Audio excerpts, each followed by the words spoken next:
Welcome. This is Dr. Michio Kaku, Professor of Theoretical Physics at the City College and the Graduate Center of the City University of New York. And this is Exploration. Every week in Exploration, we discuss the fascinating world of science, and we summarize some of the big issues concerning science and society. Well, today, instead of bringing on a special guest, I'd like to answer many of the emails and questions that I get.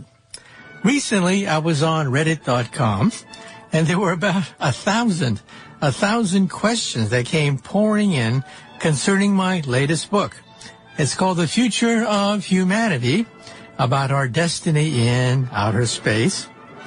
And it just hit the New York Times bestseller list under the nonfiction paperback category. So I'd like to answer some of these questions, but put them in category form. One category concerns, well, the latest developments concerning black hole physics. How dangerous are they anyway? I mean, we see Hollywood movies about black holes, but really now, from a scientific point of view, how dangerous are they? And then, speaking about outer space, solar flares are in the news. It turns out that scientists now think that in the year 775, the Earth was hit with a gigantic, monstrous solar flare from the sun. And what would happen if we were to hit once again with a monster solar flare from outer space? And then the United Nations recently came out with a report, a rather depressing report, stating that 1 million species on the planet Earth face extinction because of, well, human activity, because of you and me.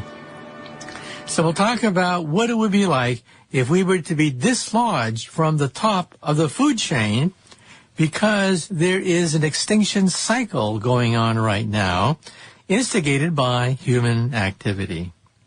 And then going back to outer space, the moon is in the news. The Israelis recently sent a probe to the moon. Unfortunately, it crashed. Meanwhile, the Chinese have announced a rather ambitious plan to create a manned settlement in the southern part of the moon. So we're going to have a traffic jam around the moon with NASA, SpaceX, the Chinese, the Israelis, the Indians, all of them putting their sights on the moon. And then on the health front, it turns out that there's a new link emerging between, of all things, autism and Parkinson's. Now, why should that be, given the fact that Parkinson's involves mainly older people, while autism involves mainly young people, but there is a link, still a rather controversial link, but a link for which there is theoretical and experimental evidence. So we'll talk about a radical new theory of autism and Parkinson's, which is now being tested in the laboratory. And speaking about DNA, some people ask me the question, what are some of the strangest stories, breakthroughs being made in DNA and medical research? Well, let's just jump right into some of the questions that I get. One set of questions, of course, is about black holes because of the fact that we now have a picture of a black hole at the center of the galaxy M87, a monster black hole. It weighs 6.5 billion times the mass of our sun. But the question is, how dangerous are they anyway? Well, the black holes that we're talking about are galactic. They are not dangerous because, first of all, they're thousands of light years from Earth. The black hole in M87 is about 55 million light years from the planet Earth. In the center of our own galaxy, we have the one in the constellation Sagittarius. That black hole in the center of our own backyard is about 20,000 or so light years from the planet Earth. And we basically orbit around the event horizon of the black hole. If you were to fall inside the event horizon, you would be crushed. But as long as you orbit outside the black hole, there's no problem at all. And that's why the sun and the solar system are not eaten up. However, that said, we have to also point out that recently scientists have discovered wandering black holes that could actually sneak up on you, catch you by surprise, and then eat you and not even burp. These wandering black holes are the remnants of individual stars, not galaxies, but stars that are massive enough so that when gravity crushes them, they form a black hole. And they are wandering. How do we know they're wandering? Because they're invisible, of course, right? So how do we know that one black hole is sneaking up on you? Well, first of all, maybe you've seen the movie Predator with Arnold Schwarzenegger. In that movie, we have an invisible monster, but you can see the outline of the monster as it moves in front of, let's say, mountains and trees and forests. You can see the distortion, and the distortion looks very much like a human figure. That's how you locate the predator. In the same way, we locate wandering black holes by looking at distortions of starlight as it moves in front of a star. That's how we know that these wandering black holes are really there. And then we plot them. And then we realize that these wandering black holes are wandering in the disk of the Milky Way, but they're off the plane, and they probably will not intersect our solar system. Because if they did, it would create havoc. Now, what could happen if one day we are approached by a wandering black hole, a different one that catches us by surprise? Well, it wouldn't be pleasant. First of all, the black hole would encounter the Oort cloud of comets surrounding the solar system at a distance of about a light year. And then you would see comets and fragments of comets and debris being scattered in all directions. You would begin to see the fact that something is approaching you. And then even like planets like Pluto could be flung into outer space. And because it's a star we're talking about the star being big enough to even fling Saturn and Jupiter into outer space, Mars included, and of course the Earth could be eaten up in the process. Now, this black hole would probably weigh perhaps 5-10 times more massive than our sun, and in principle could eat up the Earth, Mars, Mercury, and even the sun itself if it were to get too close. Now, again, we don't think this is going to happen anytime soon, but it's something that cannot be ruled out.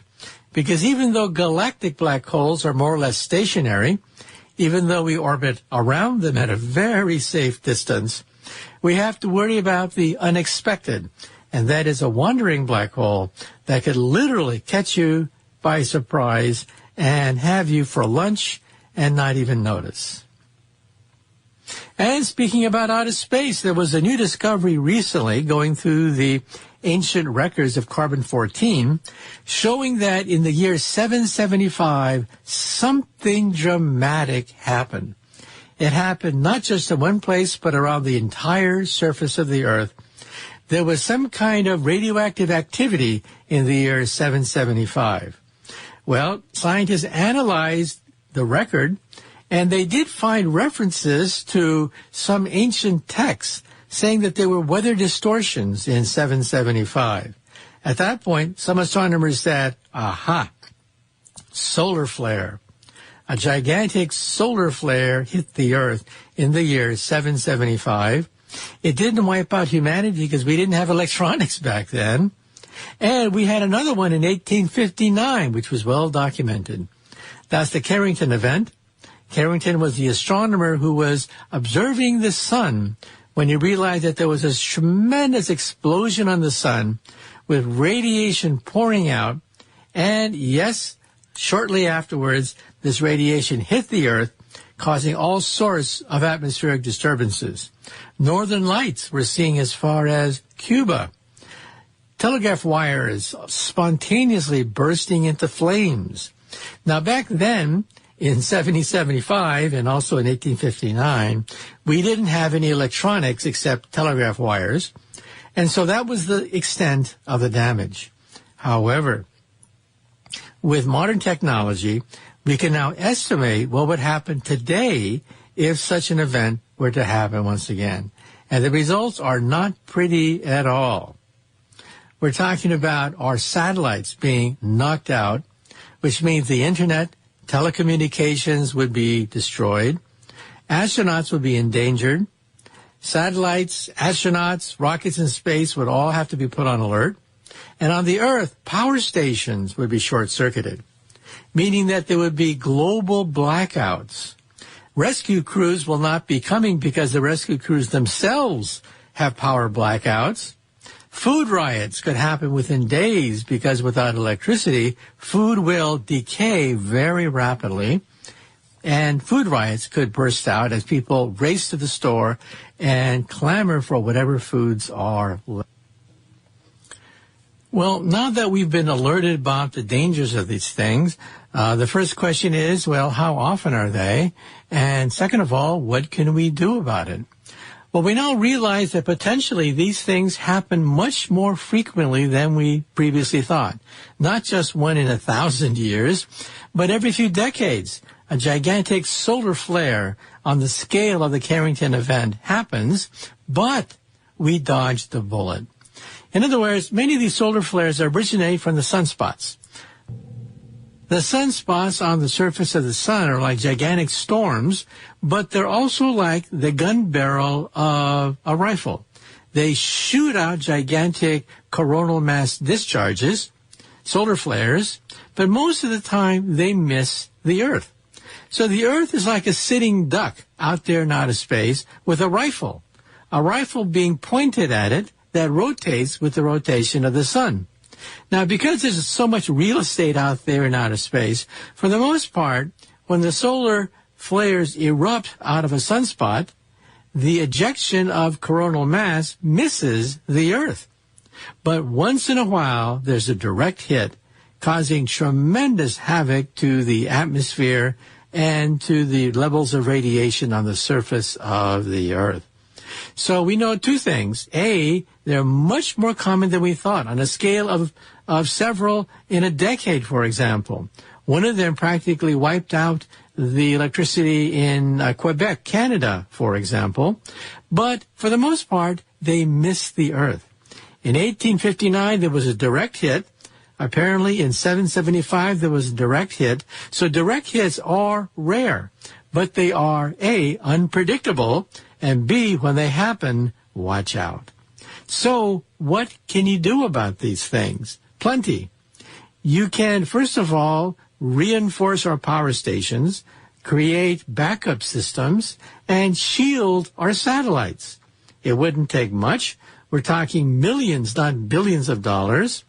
But if a solar flare were to hit us now, property damage, we physicists estimate, would be on the scale of $2 trillion. That's trillion with a T, not a B. So we're talking about taking a huge chunk of the economic vitality of the planet Earth if we were to be hit with another Carrington event. So when might another Carrington event happen? We don't know. We just know that it is inevitable. It's a crapshoot. Sooner or later, it's going to happen. We've been dodging the bullet several times a decade, but because there's so much real estate out there in outer space, so far we have been lucky, very lucky to miss these solar flares. And also bad news from the United Nations. The United Nations is one organization that looks at the state of the Earth and comes out shaking its head, stating that we're in big trouble. This time it's a question of biodiversity and life extinction on the planet Earth, the fifth extinction. First of all, according to the United Nations, 1 million species of animals and plants are at risk, and 1/4 of all known plant and animals species are at risk. And just remember that the rate of extinction, according to the United Nations, is now 100 times greater than in the past 10 million years. So we're witnessing a spike in the number of extinctions being taken place around the planet Earth. Now, you might say to yourself, who cares? I mean, after all, we're just talking about some icky spiders and snakes. I mean, who cares about them? Well, you have to realize that there is a food chain. We're on the top of the food chain, and it wouldn't take much to dislodge us from our exalted position in the top of the food chain. For example, at the very bottom of the food chain, we find the oceans. The oceans give rise to algae, plankton, which in turn feed the fish, and the fish eventually feed us. So if something were to be happening to the oceans because of rising temperature and acidity of the ocean, we would be affected because the fish population would drop dramatically. And speaking about fish, take a look at our grains, wheat, corn, soybeans. If there was a disruption in the weather, we could see a collapse in the food chain that feeds the planet Earth. And just remember that summer is about a week longer than normal because of global warming. Every farmer knows this. And one day we could see a disruption of the food chain and, well, guess who's on top of the food chain? And it wouldn't take much. It wouldn't take much to dislodge us from our position. So in other words, we've had extinction cycles before. Comets, meteors perhaps, instigated some of these extinction cycles, like the one that wiped out the dinosaurs 65 million years ago. And the conclusion of this UN report is, basically, another comet has hit the Earth. This comet is called Homo sapiens. And also, speaking about outer space, let's talk about the moon. A race to the moon is heating up, not between the two great superpowers, but for scientific and national interests, we're going back to the moon. First of all, the Israelis sent a probe to the moon. Unfortunately, it crashed. However, the Chinese announced recently that it plans to go to the moon, and it plans to go to the moon and set up a base in the southern sector of the moon. Now, remember that when our astronauts from the Apollo space program landed on the moon, they landed near the equator of the moon. The Chinese have announced that they plan to use the Long March rocket to send their astronauts to the moon to build a base in the southern part of the moon, which has not been explored that much. Now, we should also point out that the Chinese space program is quite methodical. They are basically playing copycat to the United States and the Russians, methodically going step by step by step. First, they send rockets into outer space to establish the trajectory of their satellites. Then they send astronauts orbiting around the Earth. Then they send a space station into outer space with their astronauts. Then they send unmanned probes to the moon.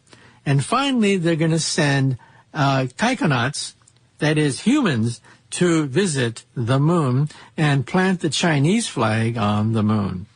Now, not to be outdone, we're going to have a traffic jam around the moon because NASA also intends to go back to the moon after a 50-year gap. NASA has the SLS booster rocket, which is ready to be fired up, and it has the Orion space capsule. However, that said, we should point out, in all fairness, there are problems. First of all, delays, agonizing delays with the SLS booster rocket, not to mention the fact that in addition to the delays, costs have been skyrocketing. For example, it's been estimated by some analysts that each SLS launch could cost $1 billion. $1 billion for a single launch, and how often are we going to have these launches? Maybe once a year. Well, along comes Elon Musk with SpaceX, who says, bah, humbug. You should inject a little bit of private enterprise and innovation and initiative and risk-taking, and it plans to launch its Falcon Heavy for a fraction of $1 billion several times a year. Well, we'll have to see whether or not the boast is carried out, but we should also point out that Jeff Bezos of Amazon, formerly the richest man in the world, has endowed an entire spaceport in Texas, and he wants to launch his rockets into outer space and the moon as well. He's planning the new Armstrong rocket, a moon rocket, and we could be seeing a traffic jam around the moon. Prices in the meantime are dropping dramatically. For example, if you take your car and commute to work, and after one trip you junk your car, why, it would cost a fortune. It would cost a fortune a car each time you go to work. Well, that's the space program. Every time we shoot a missile into outer space, what do we do with the missile? We junk it. We don't reuse it. And that's where the reusable rocket comes in. Elon Musk with SpaceX has on several occasions successfully launched rockets and then retrieved the missile casing itself, dropping costs dramatically.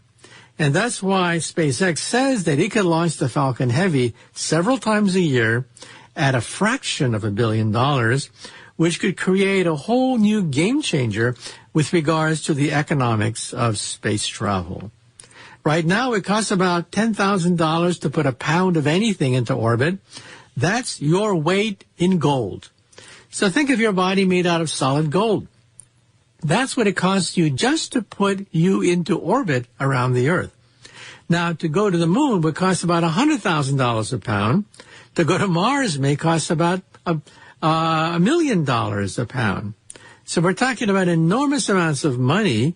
However, when rockets become reusable, prices are going to drop. And plus technology, miniaturization, the computers, all of them have given us efficiencies that we didn't have before. And so that's why I say that our grandkids, who knows for sure, but our grandkids may be in a position to honeymoon on the moon. Now, I get another set of questions, this time about medicine, and people want to know, what do I think is perhaps the most unusual, not the most substantive, but the most unusual theory that's out there in the medical field? Well, I would have to admit that one of the most unusual theories out there, which may actually be correct, involves Parkinson's disease and autism. First of all, what's the link between these two diseases? Parkinson's affects old people. It causes, let's say, tremors of your hand and body. Autism, well, a lot of young people are afflicted with autism. And that question is, what is the link between them? Well, scientists who've taken a fresh look at both incurable diseases have noticed a few similarities. First of all, there's an unusually large number of people with autism and Parkinson's disease who have problems with bowel movements and their gut, with their intestinal activity. Strange. Why should there be a link? Meanwhile, another theory is being developed, which says that we should really study the germs that exist within our intestines. Now, if you think about it, some people might think, ooh, that's icky. But think about it for a moment. There are hundreds, thousands of germs in our gut, and we really haven't studied them that much, and we don't really know what their effects are. Well, scientists who then taken a look at this realize that there's a very close link between the gut and the brain, of all things. We neglected this before. We didn't think much of it. But it turns out that if you take a look at the neural activity, the blood activity, there's a very close correlation between your gut and your brain. What happens in your gut affects your brain. Now, who would have thought?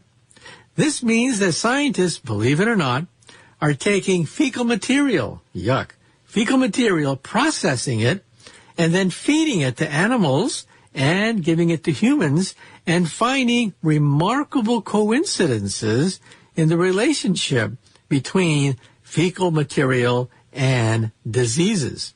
First of all, it's possible to raise mice in a germ-free environment where they have literally no diseases, no bacteria in their gut. And then you suddenly give them food that has fecal material with lots of germs on it, and immediately they come down with a whole horrible set of symptoms which seem to resemble, to some degree, autism and Parkinson's disease. Amazing.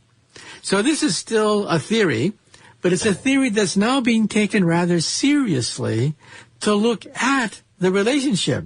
Maybe the gut, which was once considered to be off limits for aesthetic reasons, maybe that bacteria in the gut has something to do with defects in neural activity. It's a novel idea.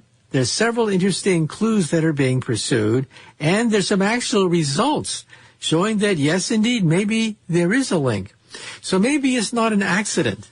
Maybe it's not an accident that people with Parkinson's and autism suffer from constipation and many other gastrointestinal ailments.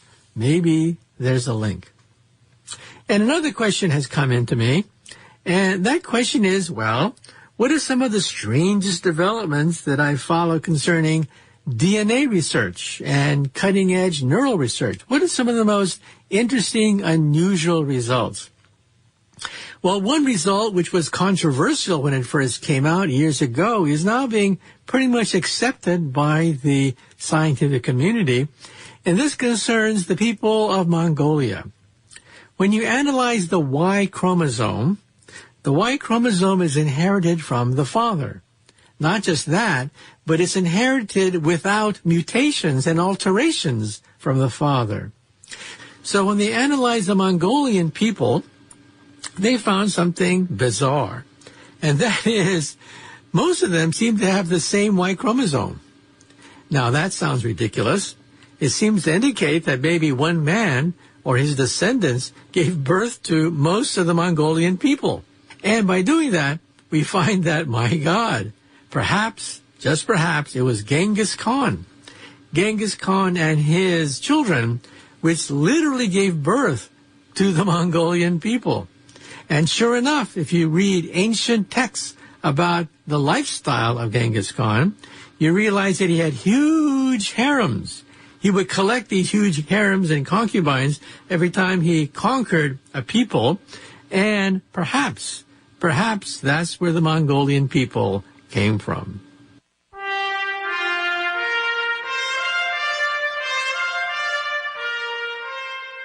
That's it for the first part of Exploration. And in the second half of Exploration, we're going to continue our discussion of genetics. We're going to bring on one of the world's leaders in genetics. This is a man who literally brought back a near-extinct species from extinction. So it's possible that one day we may be able to bring back Ice Age animals like the mammoth back from extinction. This is something that's being actively discussed now in the scientific community. It's no longer just speculation.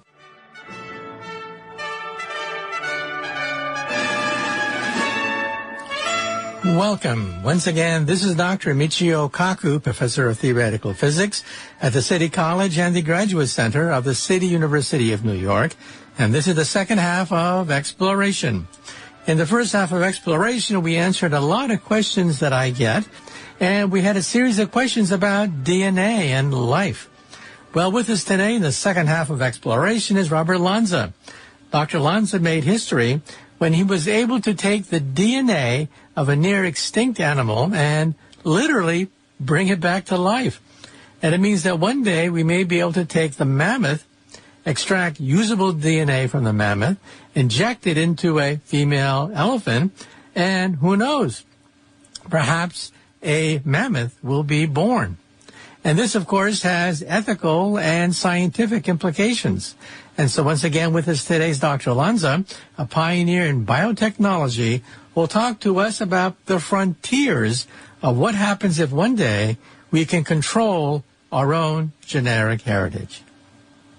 Now, Dr. Lanza, I understand when you were a child, you had a very interesting interaction with your family and as a budding scientist with real publishing scientists. Could you elaborate? and I went to the ponds to catch snapping turtles and would climb trees to catch screech owls and flying squirrels. And so I'd go on these long trips trying to figure out the universe. And even at that age, I was in awe at the world. But unfortunately, my parents and none of my sisters had finished high school, so I too was placed in this slow class with the kids that used to throw the spitball. So I came up with this I know plan. that. Yeah. So I came up with this plan to prove myself, and actually at that time, Watson and Crick had just cracked the genetic code just a few years earlier. So I decided to carry out what amounts to genetic engineering. As a kid? Yes, I was actually a teenager. I was around 14. And I had actually seen a black squirrel, and so I wanted to see whether I could make it albino or vice versa. And so I went to my biology teacher, and he told me that it was impossible, and everyone laughed at me. But I was determined to prove him wrong, so I went into my basement, and I figured out actually how to alter the genetic makeup of a white chicken to make him black by transferring genes from the pigmented chicken. And my mother thought I was just trying to hatch chicken eggs. So I decided, to really prove this, I really needed to work with someone who understood that stuff. So, to me, the greatest place on the planet was Harvard Medical School. So I saved up my nickels and dimes and took the buses and trolleys into Boston. And it actually took me half a day to get there. I didn't even know where I was going. So I tried to go in through the front door, and the guard didn't let me. It was sort of like Dorothy in The Wizard of Oz, when the palace guard said, "Go away."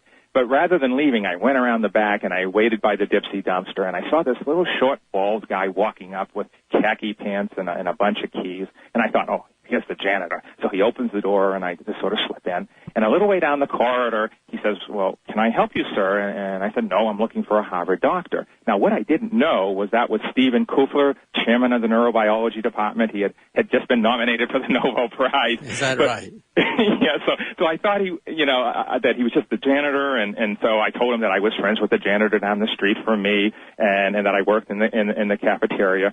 And so he asked me why I was there, and I said I was trying to, alter the genetic makeup of a white chicken, and then I went on, explaining about DNA, thinking, he doesn't have a clue.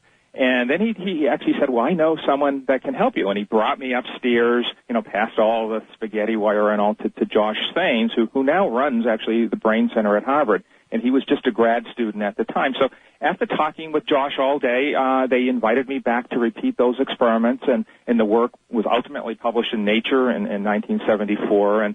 And every now and then I would go back and the janitor would show up, and I was always so excited to see him. And it wasn't until later that I realized who he was.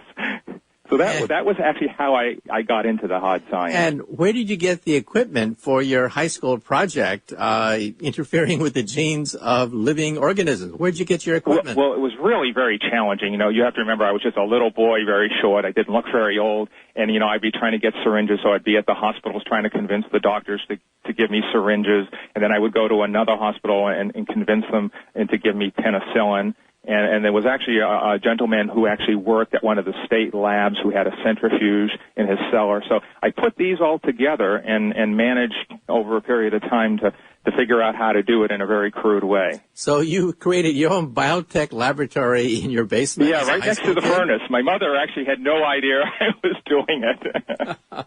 Amazing. When I was a kid, I built an atom smasher in my garage. You're kidding. I had to go to Westinghouse. So you understand. Yeah, I went to Westinghouse to get 400 pounds of transformer steel and 22 miles of copper wire. Wow. To build a 2.3 million electron volt Betatron in the garage. And you, as a kid, was out there meddling with the genes of living organisms. Yeah, I mean, it was a fun time. Okay. Well, moving on now. Let's talk about cloning. We've heard so much about cloning in the media. Arnold Schwarzenegger even had a movie where he met his clone, and the whole movie was based on criminal clones. Mm-hmm. Well, what is a clone, and how far are we in terms of being able to clone animals, primates, and maybe even humans? Well, cloning is conceptually very simple. You basically take the cell from the animal you want to clone and put it next to an empty egg that has had all of its DNA removed. And then you send an electrical charge through the two cells, and they fuse. So when the cells fuse, the DNA from the cell you want to clone is dumped into the empty egg. And another approach is just to inject the DNA directly into the empty egg. The next step is to use chemicals then to fool that egg into thinking it's been fertilized. And so then this cell starts to divide, and you end up with an embryo that can then be placed in a surrogate mother. And then if everything goes well, you can end up with a genetically identical copy of the animal you want to clone. And, of course, we've cloned at this point many dozens of species. We've cloned endangered species, glow-in-the-dark mice, whole herds of cows. In fact, there have been many farm animals, goats, pigs, cows, and even pets such as cats and dogs. Now, we had a chance to interview Ian Wilmot, the Scottish scientist who actually cloned Dolly. Explain to us exactly what he did. What was Dolly, and was Dolly premature age? There was some controversy about that. Well, yes, Ian Wilmot was the first to actually clone a mammal from an adult cell. And so he actually took a cell and went through the methodology I just described, and then that DNA was placed into an empty egg from another sheep. And when Dolly was born, everyone thought, because of the length of the telomeres, and these are the ends of the chromosomes that determine how many times a cell can divide, we all thought that cloning basically, Dolly was basically an older sheep, in disguise. And so what we actually did is published a paper in 2000 that actually showed that wasn't the case, that you can actually start out with an old senescent cell that's decrepit, and the cloning procedure actually restores that cell to a youthful state and allows it once again to start dividing into an entire organism. So it actually turns out in the end, using not only just sheep but also cows and mice, it's been shown repeatedly now that in fact cloning is like a little time machine. You can actually rejuvenate that DNA and actually end up with youthful cells. So in other words, you are literally turning back the biological clock, resetting it back to zero when this clone is born. Absolutely. In fact, in some of the experiments we did, we actually were able to turn it back even more so that the cells actually had twice the lifespan that they normally should.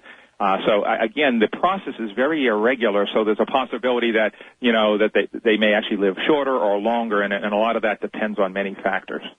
So, in other words, the cloned animal, in some sense, may actually be an improved version of the original animal with longer telomeres? Well, certainly at the cellular level, we know that is the case. Now, obviously aging is very complex. There are other environmental factors that go into it. But certainly at the cellular level, we know that in some of these experiments, we actually have cells that live quite extensively longer.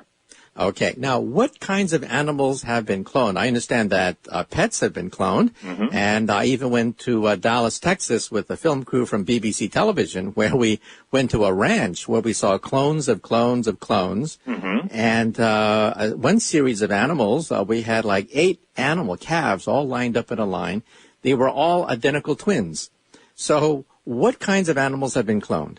Well, the list is quite extensive, starting from mice, rats, and rabbits, again, all of the various farm animals, goats, pigs, horses. In fact, we created an entire herd of cows that actually was making human proteins in their milk that were genetically modified. On top of that, of course, there are multiple different endangered species that have now been cloned. So in theory, virtually every mammal should, in the future, be able to be cloned. Now, in the newspapers, every once in a while, some oddball announces that he's done the first human clone. However, as I understand, no primate has been successfully cloned. What's the status with regards to cloning primates and humans? Well, as you point out, cloning primates, including humans, has been problematic. Back in 2001, we were the first group to clone the first early stage human embryos, and we were doing that for generating stem cells, not for reproductive purposes. And even to this date, the technique isn't perfected. Of course, there was the Wong scandal where for a while we thought that someone had that technique worked out. In fact, just a few months ago, we published a scientific paper where we showed for the first time that human cloning can't actually successfully reprogram human cells back to a normal embryonic state, and we're still working on that.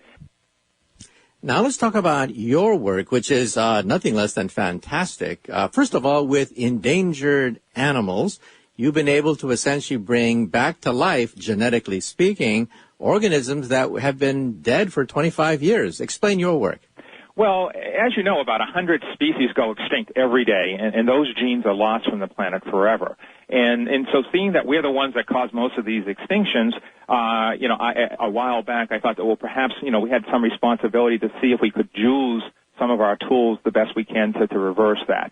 So back in 2000, I actually decided I would try to clone a gaur, which is an endangered ox-like creature from Asia, and it had been hunted almost to the verge of extinction. And I actually got some cells that from an animal that had died a few years earlier, and tried to clone it using ordinary domestic cow eggs. And many of my colleagues said that, well, Bob, that's impossible. You can't get a clone. You can't clone one species using the eggs from another species. And it turned out we actually were able to generate a beautiful little baby gaur embryos.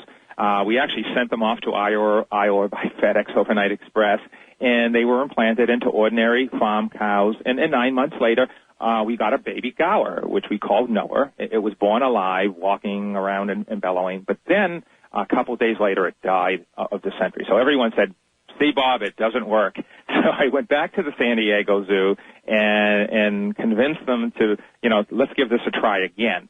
So they said, well, we actually have this, what we call stud 391, that died back in 1980, a quarter of a century earlier. And he said, it would be great if you could bring that animal, resurrect that animal, so we could reintroduce that valuable genetic material into our highly inbred group of animals that they had. So they sent me a vial of these cells, and we transferred them into some empty cow eggs, and they were sent off again to Iowa and implanted in some beef cattle that served as the surrogate moms.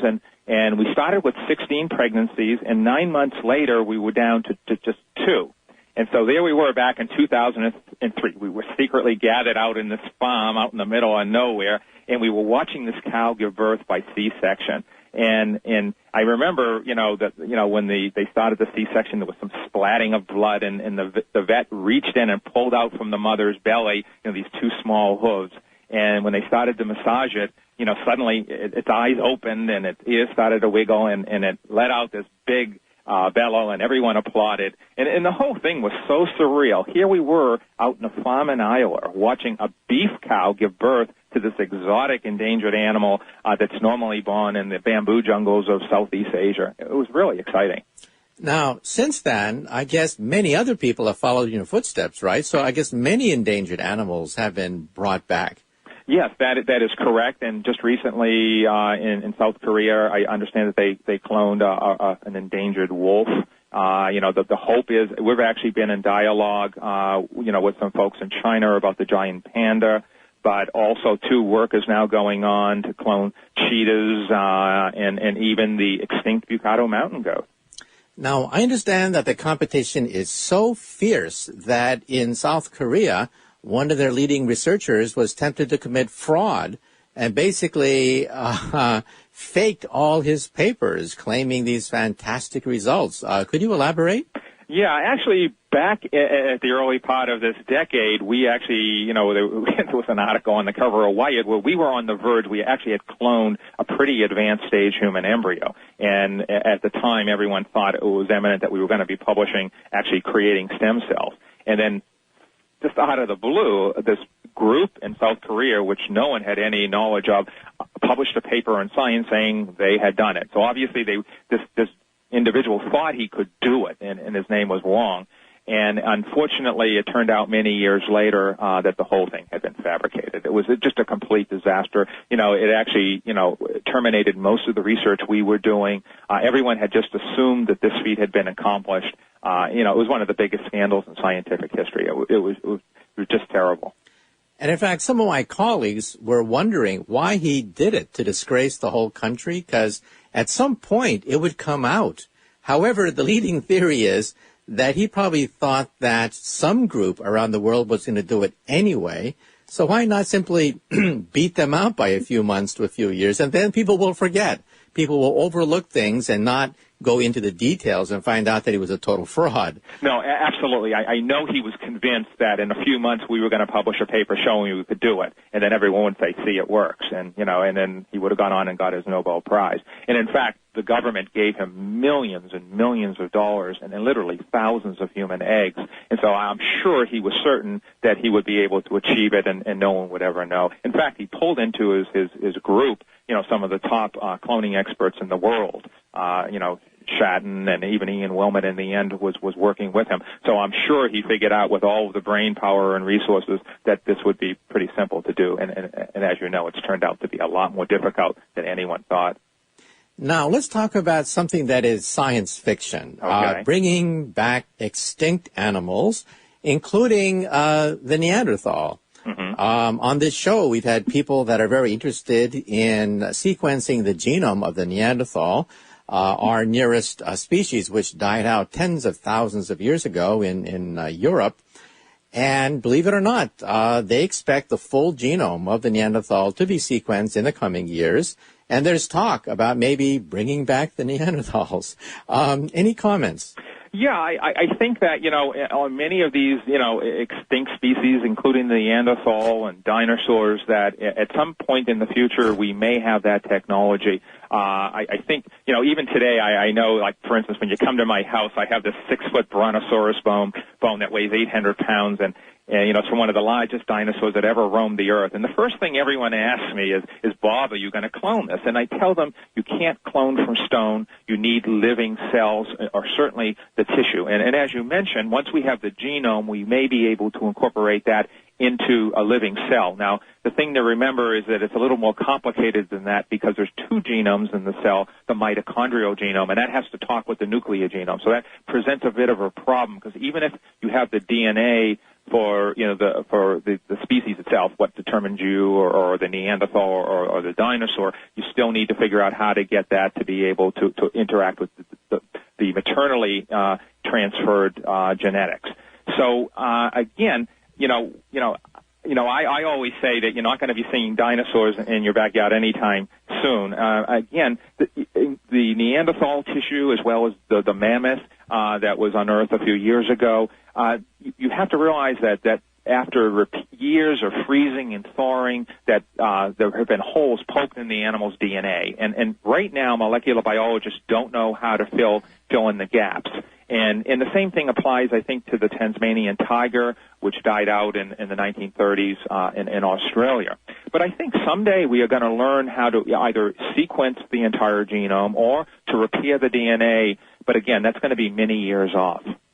Now, with the woolly mammoth, we've actually had several people involved in that project on exploration, and they tell me that if you extract DNA from the carcasses of these animals that died thousands and thousands of years ago in Siberia, you just get fragments, little pieces here and there all over the place, and it's pretty hard to make sense out of it.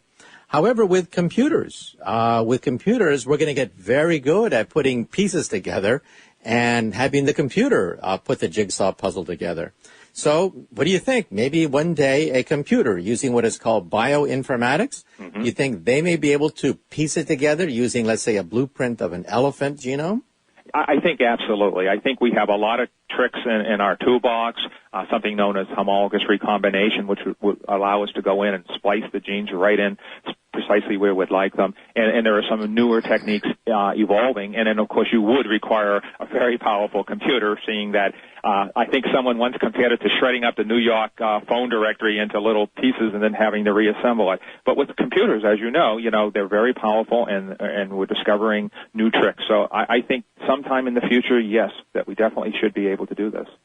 Now, about 2 months ago, I did a book tour in London, and I went to Oxford. I had dinner with Richard Dawkins, one of the leading biologists in the world. And he's on record as stating that perhaps one day we'll be able to take the genome of a human, compare it to the genome of a chimpanzee, analyze the genes that are different, and then with a computer program, interpolate between them in order to get the best approximation for the genome of the missing link, Australopithecus. Now, of course, he says this is an outrageous idea. He's very careful to say that, but it's an idea that can't be ruled out. You have any thoughts about such an outrageous idea as one day bringing back not just a Neanderthal, but the missing link? I think all that is possible in the future. There's no question about it. Once we have the tools to manipulate the genetics, already today we know how to knock out genes, for instance, to increase the muscle mass of an animal to twice its original amount. So I think we already have some of those tools, and we're adding them very quickly. So yes, I think it could be done, but as you mentioned, I think there's this ethical concern that it will probably prevent it from occurring. I mean, even when we, generated the first cloned embryo, even for medical purposes, I mean, it was a huge outcry. It's very, very controversial. So, yes, in theory, I think we will eventually have the scientific tools to do it. The question will be, should we? And speaking about ethics and the dark side, maybe you saw the movie The Island. In that movie, it's a very dark plot. People find out, much to their shock, that they are actually clones of a real person. They didn't realize that they were imposters. They always thought they were real humans, but they were cloned in order to harvest the organs of their body. In other words, they were raised to be killed so that the organs of their body could be harvested and then given to a rich man who actually paid big bucks to have their body cloned. Now, of course, you can't clone memories. That's not possible. But do you think that is the way some people are going to go, or you think we'll simply grow organs separately from having to clone the entire body? Yeah, well, I think there's a consensus in the medical and scientific community that you would never allow any kind of a clone to go past the first several days of cell division. So it would be smaller than, the head of a pin. So I think what we would do is what we're doing now is you would create embryonic stem cells or what we call now iPS cells for pluripotent stem cells. And those cells are immortal and they grow, and we can now turn those into virtually every cell type in the body. And through a new techniques that are developing in a field known as tissue engineering, we can reconstitute those into more complex tissues and structures. In fact, I published a paper with Tony Ataller a number of years ago where we actually used cloned cells from a cow to grow in the lab kidneys that actually were able to remove toxic materials when we transplanted them back into the animal they were cloned from. And those cells were very smart. They had assembled into the glomeruli, into all the various elements of the kidney. And since that time, work has been done to grow in the lab entire bladders that have been used in patients. And in fact, there's work now where people have actually created primitive beating hearts using this tissue engineering technique. So one day you're going to go to the hospital, we'll take a skin cell, and we'll just grow you up a new kidney or whatever you need. And speaking about that, I went with a film crew from BBC Television down to Wake Forest University, where you're also a professor. And we actually went through Tony Atal's laboratory where we photographed heart valves that are opening and closing, heart valves that were grown from your own cells. So now we can grow bladders. The first windpipe was grown recently. Now, where is it going to go? Are we going to be able to grow, for example, a liver? If that happens, think of all the people who die because they don't get a liver in time, like Mickey Mantle, the great baseball giant, died of liver failure. Is the liver, the pancreas, are they coming? Absolutely. We're making enormous progress on tissue engineering virtually every organ system in the body, including bones and tendons. And also, too, we're now on the forefront of what we now are able to do is to actually a new paradigm in medicine where we're able to actually generate early developmental cells that only exist transiently in the embryo and use them to repair the adult body almost like nanoparticles. So, for instance, we published a paper a couple of years ago where we created what we call these hemangioblasts, and they were like ambulance cells. And when we injected them into the body, we found that in animals that had had massive heart attacks, that it actually cut the death rate in half, a simple injection. Or in animals where, for instance, they would otherwise have their legs amputated due to lack of blood flow, we completely restored the blood flow by injecting these cells. In the same manner, the liver, we believe we have cells that will be able to repair that. So I think in the next few years, you're going to see a lot more of this work published, and yes, I think you're going to be able to repair virtually any worn out or dysfunctional tissue in the body. Well, that concludes our interview with Dr. Robert Lanza, a leader in biotechnology who made history when he literally brought back an animal once thought to be on the verge of extinction back to life. And it makes you wonder, is it possible that one day we could control our own genetic heritage? Well, there's a new discovery being made that could very easily generate a whole slew of Nobel Prizes, and that is CRISPR technology. It's now possible to literally edit, just like you edit a book by cutting it apart and underlining certain parts and rejoining them. It's possible to edit our DNA, almost like editing a book.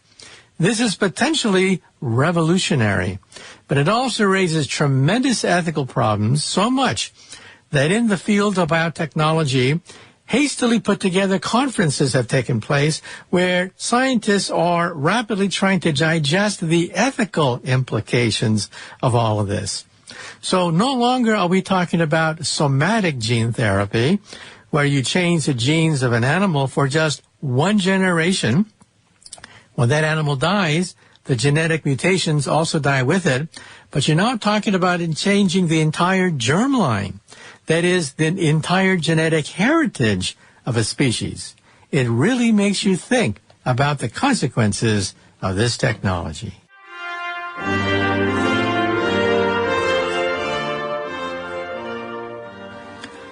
Well, I'm afraid that's it for Exploration. Once again, this is Dr. Michio Kaku, Professor of Theoretical Physics at the City College and the Graduate Center of the City University of New York. And you've been listening to Exploration. Join us every week on Exploration when we discuss the impact of science on society. Good day.